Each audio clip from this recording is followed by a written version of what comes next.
বৈষম্য বিরোধী আন্দোলন দমনের নামে গণহত্যার অভিযোগে দল হিসেবে তদন্ত শুরু হয়েছে আওয়ামী লীগের বিরুদ্ধে। এক্ষেত্রে আন্তর্জাতিক অপরাধ ট্রাইব্যুনালে দোষী সাব্যস্ত হলে দলের নিবন্ধন বাতিল সহ 4 ধরনের শাস্তি হতে পারে। তবে বিষয়টিতে আইনি প্রতিকারের পাশাপাশি রাজনৈতিকভাবে আলোচনার পরামর্শ দিচ্ছেন আইনজীবীরা। সুমাইয়া খানের রিপোর্টে বিস্তারিত। সানবিট সব দিবে সামাল। সানবিট ম্যাজিক প্রেস ডিশওয়াশিং এর মাথা ঘোরানো সলিউশন। কোটা বাতিলের রায়কে কেন্দ্র করে 2024 জুলাই গড়ে ওঠে ছাত্র আন্দোলন, যা দমনে মারণাস্ত্র ব্যবহারের অভিযোগে বিচার চলছে সে সময়ের প্রধানমন্ত্রী শেখ হাসিনা সহ সাবেক মন্ত্রী, আমলা ও বিভিন্ন বাহিনীর সদস্যদের। এবার অভিযোগ, দল হিসেবে আওয়ামী লীগে আন্দোলন দমনে ব্যবহার করেছে তার দলীয় নেতাকর্মীদের। সাংগঠনিকভাবে যাদের মাঠে নামিয়েছেন দলটির সভাপতি শেখ হাসিনা। ছাত্রদের বিরুদ্ধে দমন পীড়ন চালাতে হুকুম তামিল করেছে দলটির বিভিন্ন পর্যায়ের নেতাকর্মীরা। মানবতা বিরোধী অপরাধে ব্যক্তির বিচার চলমান। এবার ট্রাইব্যুনালের তদন্ত কমিটি খোঁজ শুরু করেছে দল হিসেবে আওয়ামী লীগের অপরাধের, যেখানে বিচারে দল দোষী হলে নিবন্ধন বাতিল সহ কার্যক্রম বন্ধ, ব্যাংক হিসাব ও দলের নামে থাকা সম্পদ জব্দের বিধান আছে।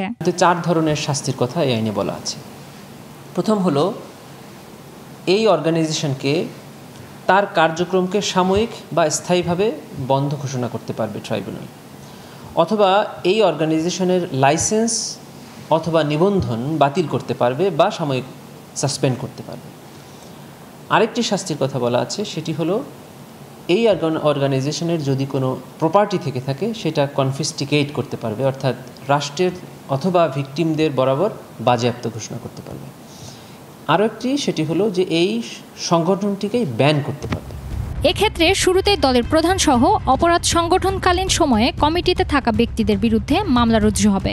তাদের বিচারের মধ্যে দিয়েই দলের অপরাধগুলো পর্যালোচনা করবে ট্রাইব্যুনাল। এখন এই আন্তর্জাতিক অপরাধ ট্রাইব্যুনালের এই বিচারটাকে নৈতিক স্খলনজনিত অপরাধ বলে বিবেচিত হবে কিনা সেটা একটু পর্যালোচনার ব্যাপার। যদি কোনো সংগঠনের বিরুদ্ধে বিচার প্রক্রিয়া শুরু হয়, তখন এই সংগঠনের প্রধান অথবা প্রধান কর্তৃক নিয়োজিত কোনো ব্যক্তি সংগঠনের পক্ষে এই ট্রাইব্যুনালে মামলা পরিচালনায় অংশগ্রহণ করতে পারবেন। আইনজীবীরা মনে করেন, আওয়ামী লীগের বিচারের পাশাপাশি দলটির বিষয়ে যে কোনো সিদ্ধান্ত রাজনৈতিক মতৈক্য জরুরি। সন্তুষ্টিরা সম্পূর্ণভাবে অন্তর্বর্তীকালীন সরকারে তারা যদি সিদ্ধান্ত নিয়ে থাকেন তাহলে করবেন, তাহলে তো সেটা তাদের সন্তুষ্টির ব্যাপার। তবে আমার মনে হয় এই সরকার এরকম একটা সিদ্ধান্ত নেওয়ার ক্ষেত্রে বড় রাজনৈতিক দলগুলো কিংবা ক্রিয়াশীল রাজনৈতিক দলগুলোর সঙ্গে একটা মতামত গ্রহণ করবেন। জুলাই সনদে থাকারও কথা নয়, সেই প্রসঙ্গ আছে ইন্টারন্যাশনাল ক্রাইমস ট্রাইব্যুনাল আইনে। সেখানে আইনকে সংশোধন করে দলগত বিচারেরও প্রভিশন আছে। আওয়ামী লীগ ছাড়াও তাদের জোটভুক্ত জাসদ, বাংলাদেশ ওয়ার্কার্স পার্টি, তরিকত ফেডারেশন, জাতীয় পার্টি, সাম্যবাদী দল সহ 14 দলের বিরুদ্ধেও পরবর্তীতে তদন্ত শুরুর কথা জানান ট্রাইব্যুনালের প্রসিকিউটর। সুমাইয়া খান, 21 টেলিভিশন, ঢাকা।